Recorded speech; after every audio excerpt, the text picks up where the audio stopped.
Bu videoda WoW After olishni o'rganamiz. Yaratishga kirasizlar. Shulardan ikkitasini pichchalar bosib yuborishni bosasizlar.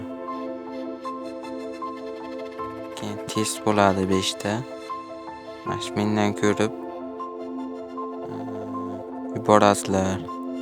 Xato bo'lsa hech narsa qilmaydi. O'sha boshqalarni bosib ham yuborsalaring to'g'ri bo'lib kirib ketib qolaveradi. Shunaqa bo'lganman o'zim ham.